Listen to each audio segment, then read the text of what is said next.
¿Cómo se relaciona el bienestar emocional y el liderazgo en los equipos de trabajo? Héctor Madrid nos acompaña para responder esta y otras preguntas. Él es PhD en psicología laboral, investigador y profesor universitario, autor, consultor y speaker en comportamiento organizacional. Los y las invito a escuchar qué nos trae Héctor con este tema tan relevante en el panorama actual.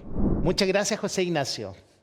Hoy día vamos a hablar del bienestar emocional en las organizaciones y en particular en el contexto del liderazgo en los equipos de trabajo. Para ello, ¿cierto? Vamos a tener 4 grandes momentos en esta presentación. Primero vamos a hablar acerca de qué son las emociones, porque si hablamos del bienestar emocional, tenemos que hacernos cargo de qué son las emociones. Segundo, vamos a discutir un poco acerca de cuáles son sus consecuencias, qué impacto tienen las emociones en nuestra vida, particularmente en nuestra vida organizacional. Tercero, vamos a discutir acerca de sus posibles causas, qué es lo que genera emociones en las organizaciones y en el trabajo. Y finalmente vamos a hablar acerca del rol que tienen los líderes en el contexto del trabajo en equipo, acerca del bienestar emocional y el impacto que ello tiene en las organizaciones. Entonces, vamos a comenzar. El primer punto relevante a hacer es entender qué son las emociones. Nosotros en el día a día, ¿cierto? Hablamos, hacemos referencia a sentirnos felices, sentirnos entusiasmados o sentirnos tristes, pero vale la pena preguntar si tener una definición de qué es lo que es una emoción. Y básicamente, una emoción es una respuesta ante los eventos que ocurren en nuestro ambiente. Es decir, ocurren situaciones, ocurren hechos que impactan en nosotros psicológicamente hablando, y estas emociones surgen como estados de breve duración que pueden durar segundos, minutos y quizás algunas horas, y que terminan influyendo en nuestra forma de pensar y actuar. Ahora, para tener una comprensión un poco más estructural de qué es lo que son las emociones, nosotros nos vamos a basar en este modelo llamado el modelo circunplejo del afecto, que básicamente va a señalar que las emociones se distinguen por el grado de placer que involucran, es decir, tenemos emociones que son placenteras, como el entusiasmo y la tranquilidad, y al mismo tiempo tenemos emociones que son displacenteras, como la ansiedad y la decepción. En general, en el día a día, nosotros cuando hablamos de emociones placenteras, nos referimos a ellas en general como emociones positivas, y aquellas que son displacenteras nos referimos como emociones que son negativas. Sin embargo, las emociones no se distinguen tan solo por su grado de placer, sino también involucran diferencias en términos de su energía y activación. Así vamos a encontrar emociones que son de alta activación y placenteras, como el entusiasmo, versus que una emoción como la tranquilidad es placentera, pero es de baja energía o de baja activación. Por el lado displacentero nos vamos a encontrar con la misma situación. Existen emociones displacenteras de alta energía o activación, tales como la ansiedad, y nos vamos a encontrar también con emociones que son displacenteras y de baja activación, tales como la decepción. Si nosotros queremos integrar la noción de emociones con bienestar, entonces nos vamos a encontrar que cuando estamos bien o cuando nos sentimos bien, generalmente va a estar dado por el predominio de las emociones placenteras, tanto de alta como de baja activación. Es decir, que cuando estoy entusiasmado, me siento bien y tengo una motivación para hacer cosas que son de mi interés, y al mismo tiempo, en otras ocasiones, cuando predomina en mí la tranquilidad, estoy en un estado placentero, de mayor quietud, de mayor pasividad, pero también está representado por un estado de bienestar. Por el contrario, cuando nosotros experimentamos emociones que son displacenteras, tales como la ansiedad y la decepción, nos sentimos mal o tenemos una experiencia psicológica de displacer o de malestar, y es así que nosotros vamos a contrastar las experiencias de bienestar en torno a las emociones positivas versus la experiencia de malestar en torno a las emociones negativas. La pregunta clave ahora es ¿por qué sentimos? ¿Por qué tenemos emociones? ¿Por qué desarrollamos bienestar o malestar? Y el principio fundamental a entender es que las emociones son información. Información acerca del contexto en el cual estamos situados, en el contexto en el cual estamos desarrollando nuestras actividades. Y es así como las emociones nos informan, por ejemplo, acerca de oportunidades que hay para obtener recompensas que son importantes para nosotros. Entonces, cuando nos sentimos entusiasmados, eso es información de que en el contexto hay elementos que nosotros podemos obtener que son de nuestro interés. Por ejemplo, algún incentivo económico o, por ejemplo, la realización de un trabajo desafiante que me va a permitir aprender y desarrollar nuevas habilidades.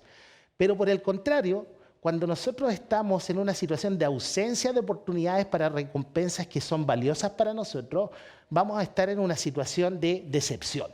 Es decir, no existen esas recompensas que son valiosas para nosotros y por lo tanto la decepción me está informando acerca de la falta de aquellas oportunidades. De forma independiente, también las emociones están al servicio de informarnos acerca de los posibles riesgos o amenazas que hay en nuestro entorno.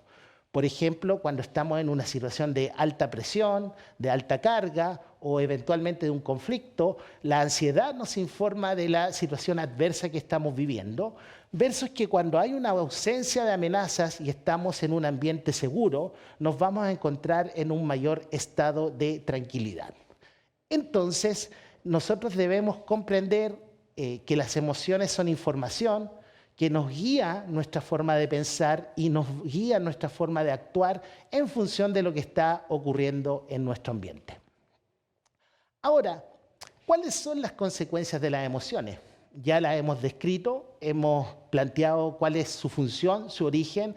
La pregunta clave ahora es, ¿esto impacta sobre mi forma de pensar, sobre mis acciones, particularmente en el trabajo y en las organizaciones? Y nos vamos a encontrar que efectivamente las emociones tienen un efecto significativo y sustantivo en nuestra forma de pensar y en nuestra forma de actuar. Por ejemplo, cuando estamos en un estado de entusiasmo, aumenta la probabilidad de que yo piense de forma divergente. El entusiasmo con su energía nos lleva a querer involucrarnos en nuestras tareas y eso hace que yo desarrolle estados de motivación tal como el engagement, este estado de alta activación y de involucramiento con el trabajo, y el entusiasmo también está fuertemente asociado a la creatividad. Cuando estamos en esta situación de activación placentera, se nos ocurren soluciones distintas a lo convencional para resolver los problemas. Por el contrario, o de forma alternativa, nos vamos a encontrar que el placer desactivado, tal como la tranquilidad, si bien me va a llevar a un estado de satisfacción, de estar en un estado placentero, más bien esta situación va a estar caracterizada por la pasividad y en el trabajo esa pasividad se traduce en la realización de los aspectos mínimos, asegurando aquellos elementos que están prescritos y descritos para mi trabajo y en el cual no estoy en una posición de particular motivación y involucramiento para algún desafío, pero sí estoy cumpliendo con los aspectos esenciales de mi trabajo. Ahora, cuando estamos en una situación displacentera, nos vamos a encontrar que la ansiedad eleva la probabilidad de que estemos en situaciones de estrés. El estrés es un fenómeno complejo. Ciertos grados de estrés podrían tener ciertos beneficios para que nosotros estemos alerta, concentrados y atentos al trabajo que realizamos. Sin embargo, cuando la ansiedad y el estrés son muy altos, nuestro sistema psicológico y de pensamiento se sobrecarga, empezamos a tener problemas de concentración, empezamos a tener problemas de atención y de realización de nuestras tareas y además empezamos a tener una experiencia muy adversa en el trabajo que incluso conductualmente nos podría llevar a una situación de irritabilidad, lo cual nos predispone a eventualmente tener roces interpersonales, conflicto con las otras personas, lo cual es una situación que nosotros no deseamos dentro de las organizaciones. Así, la gestión de la ansiedad y del estrés es un elemento central en las organizaciones de hoy. Ahora, respecto de la decepción, es decir, este estado displacentero de baja activación, sus consecuencias están directamente asociadas a la desmotivación, desgano, falta de vitalidad, bajo engagement e involucramiento con el trabajo y especialmente se ha observado de que esta decepción lo que conlleva es a una apatía social, es decir, a distanciarnos de la interacción con los otros y toda la merma que eso organizacionalmente significa. Ahora, si ya sabemos nosotros que las emociones tienen un impacto sustantivo dentro de la forma en que nosotros realizamos nuestro trabajo y sus implicaciones, una pregunta clave es, en las organizaciones, ¿qué factores llevan a que las personas se sientan de cierta manera o de otra? Entonces vamos a encontrar que hay fenómenos en múltiples niveles de análisis que impactan sobre nuestra experiencia emocional, que están asociados a los recursos que tenemos para hacer el trabajo, a las demandas que tenemos y las exigencias que enfrentamos en el trabajo, a las condiciones de colaboración o conflicto. La colaboración eleva la emoción positiva versus que el conflicto, la emoción displacentera. Tenemos aspectos del liderazgo y finalmente aspectos que vamos a asociar al clima organizacional y la cultura organizacional como el ambiente más general. Hoy día yo me quiero concentrar particularmente en el tercer punto de liderazgo para tratar de entender cómo las personas en el rol nominal y formal de líderes pueden impactar en la experiencia emocional de los integrantes de sus equipos y cómo ello puede terminar afectando el funcionamiento, los resultados del equipo y de la organización como un todo. Ahora, cuando nosotros hablamos de liderazgo, generalmente vamos a encontrarnos con la descripción de estilos de liderazgo, tales como el liderazgo transformacional, el liderazgo transaccional, vamos a encontrar formas de liderazgo pasivo, por ejemplo, o liderazgo autoritario en su lado negativo, pero nos vamos a encontrar que también hay un conjunto de otras acciones y conjunto de estrategias que los líderes pueden realizar para impactar emocionalmente en sus equipos. Y hoy día, recientemente en la literatura, en los últimos años, en las investigaciones le hemos comenzado a prestar particular atención a lo que es la regulación emocional que ejercen los líderes en sus equipos de trabajo. ¿Qué es la regulación emocional? Básicamente son aquellas acciones que realizan los líderes en este caso para cambiar o sostener las emociones, los estados de ánimo de los integrantes del equipo con miras a tener ciertos resultados dentro de él. Y lo que nos vamos a encontrar es que hay dos familias de regulación emocional. Una familia es la regulación de mejoramiento, la cual está dirigida a que los integrantes de los equipos desarrollen estados placenteros tales como el entusiasmo y la tranquilidad y todos los beneficios que eso implica dentro del sistema organizacional. Sin embargo, también hay algunas formas de regulación que eventualmente podrían ser disfuncionales, que es la regulación de empeoramiento. Es decir, que las personas en general y los líderes en particular también se ven en la situación de generar estados de ánimo o emociones negativas entre los integrantes del equipo de trabajo, aumentando su ansiedad y aumentando su decepción. Entonces, ¿cuáles son conductas, ejemplos concretos que hay detrás de esta regulación emocional que los líderes pueden realizar?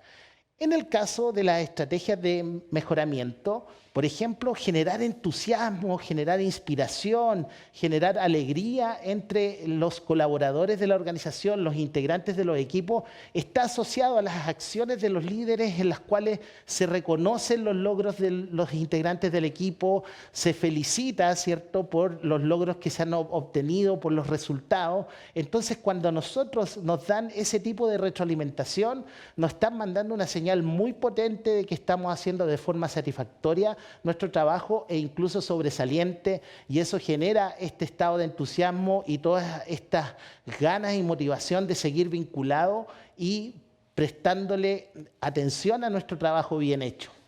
Ahora, también existen conductas que están orientadas a generar estados que son de menor activación, son placenteros, tales como la tranquilidad, el confort, ¿cierto?, dentro de la organización, y vamos a encontrar que los líderes que escuchan a los integrantes de sus equipos, que prestan atención a cuáles son sus necesidades, sus preocupaciones, generan este estado de mayor tranquilidad, y al mismo tiempo, cuando los líderes dan un paso más allá y dan consejos acerca de cómo resolver los problemas o cómo enfrentar las dificultades, eso también tiene un impacto sobre la tranquilidad de los integrantes del equipo. Por el lado displacentero, ¿qué es lo que nos vamos a encontrar? Acciones que no queremos o queremos controlar dentro del liderazgo. Queremos evitar la confrontación destructiva. La crítica destructiva lo que hace es generar ansiedad, nerviosismo y con todas las implicaciones que eso tiene eventualmente para el conflicto y los aspectos adversos y negativos que ello implican.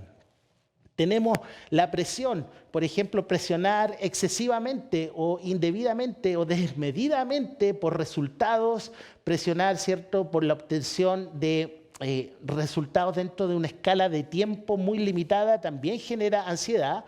Y por otro lado, en la decepción vamos a tener otro tipo de conductas que también impactan negativamente sobre el bienestar emocional de los integrantes del equipo, generando decepción, tales como ignorar a las personas, a los integrantes de los equipos, no prestarle atención a sus logros, a su trabajo, dejarlos de lado en el desarrollo día a día del trabajo, y también nos vamos a encontrar con la crítica destructiva, que lo que busca, ¿cierto?, es minimizar los logros que los integrantes del equipo puedan tener. Entonces, lo que nos vamos a encontrar que las investigaciones que nosotros hemos ido desarrollando a lo largo de los últimos años para mostrar el impacto que esta regulación de los líderes tienen en los funcionamientos del equipo, nos vamos a encontrar que existe un efecto sustantivo de la regulación de mejoramiento que genera emociones positivas en los integrantes y, por ejemplo, aumenta sustantivamente la creatividad. Y al mismo tiempo, los líderes que empeoran las emociones generando ansiedad y decepción, generan emoción negativa entre los integrantes de los equipos y esto termina impactando en su creatividad de forma negativa y observamos que aquí los efectos son bastante sustantivos como para prestarle atención. Entonces, ¿qué es lo que nos llevamos de esta breve presentación?